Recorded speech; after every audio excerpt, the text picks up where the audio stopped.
માત્ર અધ્યયન અને અધ્યાપન જ નથી બદલવાનું, કન્ટેન્ટની સાથે ઇન્ટેન્ટ પણ બદલવાનો છે. આ ઇન્ટેન્ટ એટલે શું?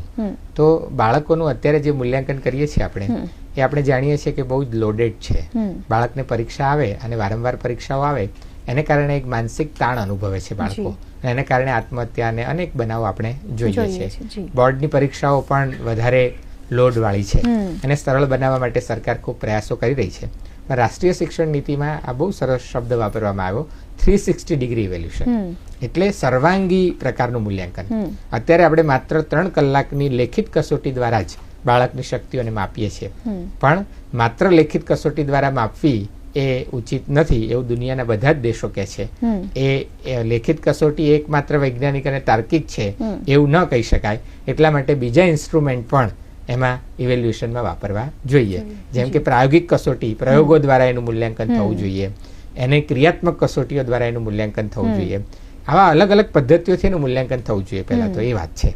તો એ બરાબર થાય એટલે 360 ડિગ્રી એટલે સર્વાંગી હોલિસ્ટિક રીતે એનું મૂલ્યાંકન થાય એ જરૂરી છે. બીજું એમાં એ માણસ તરીકે કેવો છે, એ ગણિતમાં તો એના જે ગુણ આવે, ગણિત એ સારી રીતે કરે છે એ બરાબર જ છે, પણ એની સાથે એ સહકાર આપે છે કે કેમ, બીજાને મદદ કરે છે કે કેમ, એ સત્ય બોલે છે, એનું ચરિત્ર આખું એ દેખાય, એ પ્રકારનું હોલિસ્ટિક પ્રોગ્રેસ કાર્ડ બનાવવાની વાત એનઈપીમાં કરવામાં આવી છે. બીજું અત્યારે માત્ર શિક્ષક જ મૂલ્યાંકન કરે છે. હવે રાષ્ટ્રીય શિક્ષણ નીતિ એવું કહે છે માત્ર શિક્ષક મૂલ્યાંકન ન કરે, શિક્ષણમાં જેટલા સંકળાયેલા સ્ટેક હોલ્ડર છે બધા એનું મૂલ્યાંકન કરે. એટલે વાલી પણ બાળકનું મૂલ્યાંકન કરે, કારણ કે શાળા કરતા તો બાળક ઘરે વધારે રહે છે, તો વાલી પણ મૂલ્યાંકન કરે, એ પણ એના પ્રોગ્રેસ કાર્ડમાં લખે, એના સહપાઠીઓ પણ મૂલ્યાંકન કરે. બરાબર.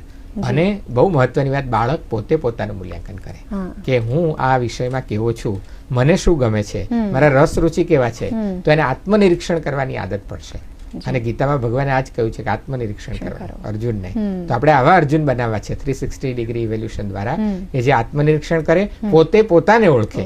આપણી તો આખી પરંપરા જે છે કે પોતે પોતાને ઓળખવું એ, તો એ નાનપણથી જ એને ટેવ વિકસે એ માટે આવા 4 પ્રકારના મૂલ્યાંકનોની વાત 360 ડિગ્રી ઇવેલ્યુશનમાં કરવામાં આવી છે. અને મેં કહ્યું એમ કે પ્રાયોગિક કસોટી, બીજું કે એને સંગીત સારું આવડે છે તો સંગીતનું મૂલ્યાંકન આપણે કરતા જ નથી, કે સંગીત તો નકામો વિષય કહેવાય, એનામાં ભલે તારે ગમે એટલા માર્ક આવે, તારે ગણિતમાં 100 માંથી 99 આવવા જોઈએ. એટલે કારણ કે આપણે 2 ભાગ પડ્યા છે, આ અભ્યાસિક છે, આ સહ અભ્યાસિક છે. હવે રાષ્ટ્રીય શિક્ષણ નીતિમાં અભ્યાસિક સહ અભ્યાસિક જેવું કશું જ નથી, બધું જ અભ્યાસિક છે.